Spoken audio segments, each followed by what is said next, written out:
پاکستان میں مسائل اتنے ہیں، مشکلات اتنی ہیں کہ آپ اس پر روز پروگرامز کریں، روز ویڈیوز بنائیں، ولاگز بنائیں، آپ کی ولاگز ختم ہو جائیں گے لیکن مسائل کا شاید 50% بھی انکمپس نہ ہو پائے۔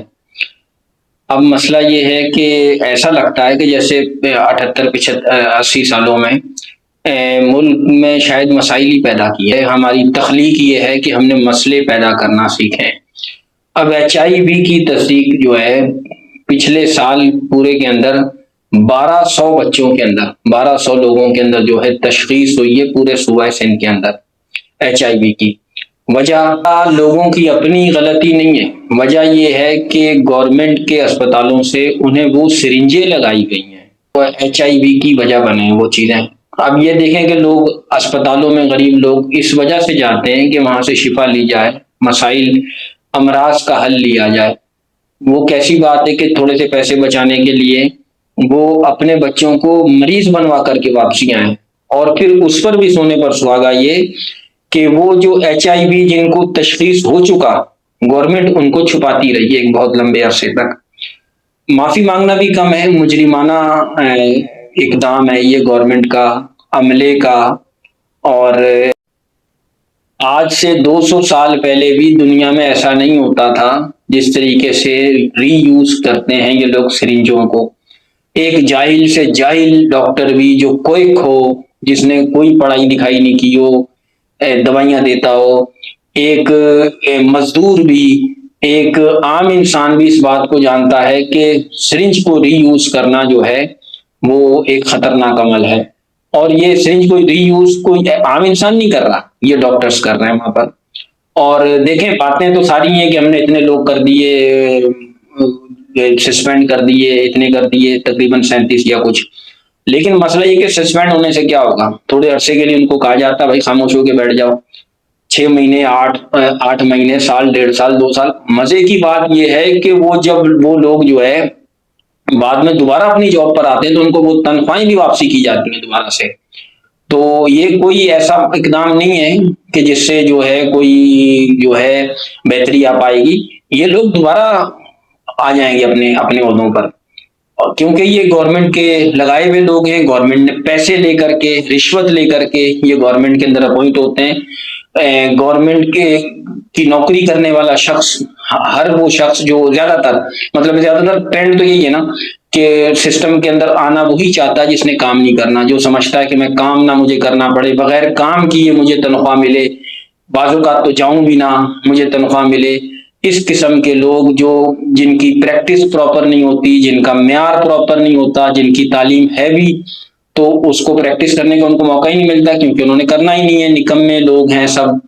اور اس طریقے کے لوگ جب سسٹم میں آتے ہیں تو پھر ایسے ہی سسٹم چلتے ہیں، اس طریقے سے دنیا چلتی ہے، اس طریقے کا نظام ہے جو پاکستانی نظام کا حصہ ہے، جس سے کہ جان نہیں چھوٹ پا رہی اور نہ چھوٹ پائے گی، کیونکہ 70 75 80 سالوں میں کیا یہ، اور تو کچھ کیا ہی نہیں ہے نا بھائی۔ یہی کیا، رشوتیں دو، پیسے لو، نوکریاں لو، سوری رشوتیں دو۔ آج بھی ایک عام انسان، غریب انسان کسی 5 گریڈ کی، کسی پولیس کے اندر کانسٹیبل کی جاب لینے کے لیے بھی بھلے وہ ادھار پکڑے، بھلے وہ مکان بیچے، بھلے وہ کچھ کرے، بھلے گردہ بیچے، رشوت لے کر آئے جاب کے لیے، تو ظاہر ہے کہ اس کے ذریعے سے اس کے تو آفٹر ایفیکٹس یہی ہوں گے نا۔ ایسے لوگ جو ہے جابس پر ہوں گے، ایسے لوگ سسٹم کے اندر ان ہوں گے، پاور میں ہوں گے، اور وہ لوگ پاور میں آ کر کے پھر یہی اسی طریقے سے نظام چلے گا، ایسے ہی ہوگا، ایسے ہی ہماری نسلیں برباد ہوتی رہیں گی، ایسے ہی ہمارے بچے HIV کے جو ہے نا شکار ہوتے رہیں گے، ایسے ہی بربادیاں ہوتی رہیں گی پھر جب تک یہ معاملہ سیٹ نہیں ہوگا، اور یہ ہونا بھی نہیں ہے۔ لوگ امید نہ رکھیں کہ کبھی ہو جائے گا، یہ ہوتا نظر نہیں آ رہا۔ امیدیں کر کے بھی آپ تکلیف کا شکار ہوتے ہیں نا، امیدیں بھی نہ کرنا چھوڑ دیں آپ ریاست سے۔ اب آپ یہ دیکھیں کہ محتسب اعلیٰ کے کہنے کے اوپر جو ہے بیوروکریسی نے جو رپورٹ شائع کی ہے تقریباً 70 صفحات کی، اس رپورٹ کے اندر بتایا گیا ہے، گورنمنٹ کے اپنے اعداد و شمار ہیں، کوئی میرے یا کوئی انٹرنیشنل کسی آرگنائزیشن کے نہیں، گورنمنٹ کے اپنے اعداد و شمار کے مطابق جو کہ چھپائے ہوئے تشخیص ہو جانے کے بعد بھی گورنمنٹ بتا کہاں نہیں تھی لوگوں کو، وہ تو چیزیں عام اتنی ہو گئیں۔ ان کے اپنے اعداد و شمار کے مطابق 130 بچوں میں HIV کی تشخیص ہو چکی ہے۔ اور یہ کئی زیادہ ہوں گے. دس از ٹپ آف دا آئس برگ، بہت زیادہ ہوں گے یقیناً. آپ یہ دیکھیے کہ وہ لوگ جو یہ صابن، سینیٹائزرز وغیرہ اور یہ سرنجیں میسر نہیں ہوتی تھی، تو عام انسان جو کوئی اچھا انسان جو کام کرنا بھی چاہتا ہو وہ شکایت نہیں کر سکتا تھا. عملے کی طرف سے دھمکیاں تھیں کہ آپ کو جو ہے انتقامی کارروائی کا سامنا کرنا ہوگا اگر آپ نے شکایت کی، کسی کو بتایا کہ یہاں پر سب اسٹینڈرڈ سروسز ملتی ہیں ان اسپتالوں میں، ملکہ اسپتال وغیرہ یا دوسرے اسپتال. اب یہ ایک ہی سیکٹر بچا تھا جس پر جو ہے پیپلز پارٹی کو بہت زیادہ مان تھا. بلاول بھٹو صاحب کہتے تھے کہ دوسرے صوبوں سے نہیں بلکہ دوسرے ملکوں سے بھی لوگ جو ہے آتے ہیں، یہاں کی سروسز کو دیکھتے ہیں. بڑا عظیم کام ہے، ڈاکٹر ادیب رضوی کے ساتھ مل کر ہم نے یہ کر دیا، ہم نے فلانا کر دیا. آپ یہ دیکھ لیجئے کہ جو سب سے بڑا ان کا سیکٹر تھا جس کے اندر یہ سمجھتے تھے کہ ہماری سب سے بڑی اچیومنٹ ہے، اس اچیومنٹ کے حال آپ کے سامنے، دنیا کے سامنے. سعید غنی صاحب کی بات عجیب و غریب ہے کہ ہم 2 ارب روپے انویسٹ کریں گے، کرنے کے بعد جو ہے اس سے جو پروفٹ آئے گا وہ بچوں کی یہ جو ان کی فلاح و بہبود کے لیے استعمال کریں گے. یار کیا عجیب بات کرتے ہو یار، مذاق اڑا رہے ہو لوگوں کا. مرے ہوئے بچے جو مر گئے ان کا مذاق اڑا رہے ہو یار، ان کے والدین پر ہنس رہے ہو آپ. ایسا ہو سکتا ہے کہ پاکستان کے اندر کسی کو کسی کا حق ایسے بیٹھے بٹھائے مل جائے؟